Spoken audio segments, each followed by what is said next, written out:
నా పేరు మిఠాయి నారాయణ. నేను రామ మందిరం అధ్యక్షునిగా పనిచేస్తున్నాను. నేను ఉగాది నుంచి శ్రీరామ కళ్యాణం వరకు నవరాత్రులు ఇస్తాం. ఈ నవరాత్రుల్లో ఉగాది అనేది అది యుగాది, యుగ ఆది అంటే యుగం అంటే కొత్త సంవత్సర ప్రారంభం అనమాట. అది ఈ సంవత్సరం తప్పకుండా మేము ఏం చేస్తామంటే సంతోషం కొరకు లడ్డూలను తయారు చేసి ఎగరవేసుకుంటాం.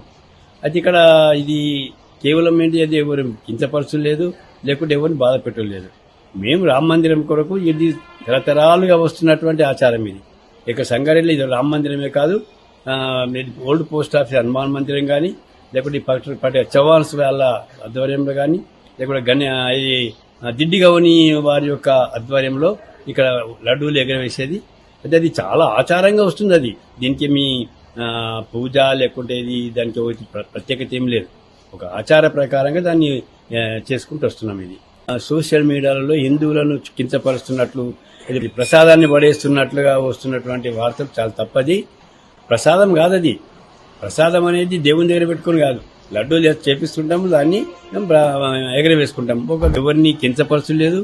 హిందుత్వం కానీ లేకుంటే సాంప్రదాయాలను కానీ కించపరచడం ఏం లేదు. అది పెద్ద సాంప్రదాయం. అది సంతోషంగా మనం నిర్వహించుకుంటున్నాం. ఇది దీని కొరకు దాని పేరుపైన ఈ సోషల్ మీడియాలు కానీ లేకుంటే ఇంకెవరు కానీ దాన్ని విమర్శించడానికి అవకాశం లేదు.